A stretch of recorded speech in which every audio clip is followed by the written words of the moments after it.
மகாதேவா, எனக்கு ஒரு வாய்ப்பு தாருங்கள். நான் அவனிடம் முறையாடுகிறேன். அவன் என் பேச்சை கேட்பான். தேவி, எப்பொழுது மனம் அகங்காரத்தினால் பூரணமாய் நிறைந்து விட்டதோ அப்பொழுது உறவானது மறைந்து விடுகிறது. ஜிம்ராசுரனுக்கு துணையிருந்து தங்களின் சகோதரன் அந்த ஸ்தலத்தை பாலைவனமாக மாற்றிவிட்டான். அதீத பசியும் தாகமும் கொண்டு வாடிடும் அம்மக்களை அவர்கள் கட்டாயப்படுத்தி தங்களது அடிமைகளாக மாற்றிக் கொண்டிருக்கிறார்கள். அந்த அப்பாவிகளின் நிலையை தாங்களே தங்கள் ஞான திருஷ்டியில் காணுங்கள்.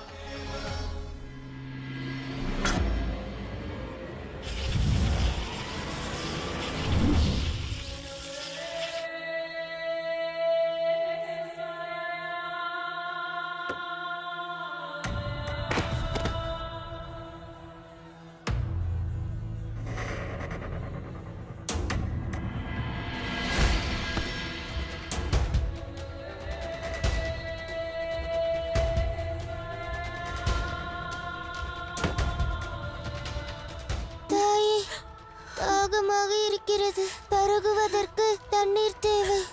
அமைதியாக இரு மகனே.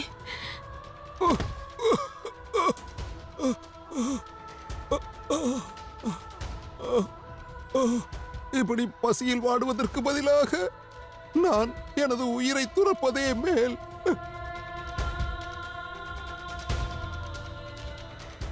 இனி நாம் உண்ண உணவும் பருக நீரும் நாளை ஜிம்ராசூரனிடம்தான் கேட்க வேண்டும். ஆனால் அவன் நம்மை அடிமையை போல நடத்துகிறானே. ஹரஹர மகாதேவா என்பதற்கு பதிலாக தேவாதி தேவன் ஜிம்ராசுரன் என்று அவனை நம்மை போற்ற சொல்கிறானே. வேற என்ன செய்வது?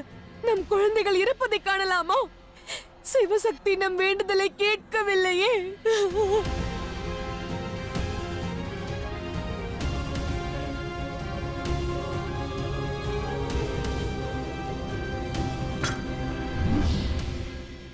கூறுங்கள் தேவி, இனியும் தாங்கள் தங்கள் மைந்தனை தடுப்பீர்களா?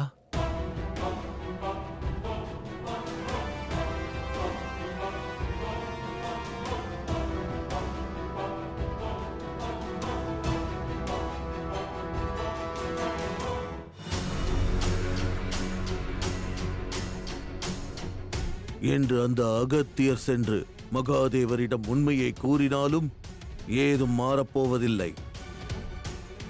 என் சகோதரி என் மீது அதீத அன்பு கொண்டுள்ளார்கள். என்னை சம்ஹாரம் செய்ய எவரையும் அனுப்ப மாட்டார்கள். தங்களின் கடமையை சரிவரச் செய்யுங்கள். மகாதேவா, அவன் எனது இளைய சகோதரன்.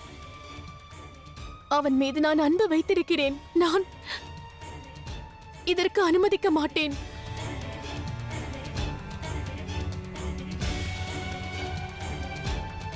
தேவி,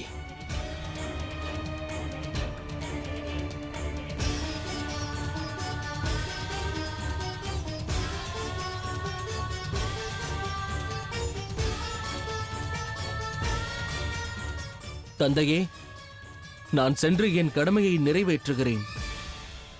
தாங்கள் அன்னையை பார்த்துக் கொள்ளுங்கள். இல்லை கார்த்திகேயா, உன் அன்னை ஆதிசக்தியாக தன் கடமையை உணர்ந்திட வேண்டும். மீண்டும் இவ்வாறு கடமையாற்றாது உணர்ச்சி வயப்படுவது முறை அல்ல.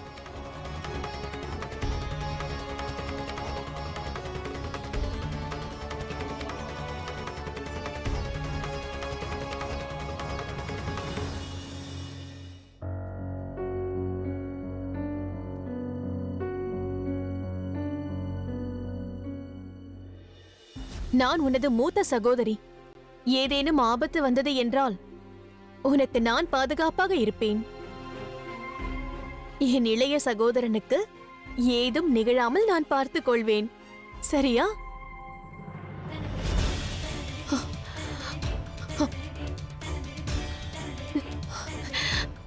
இல்லை,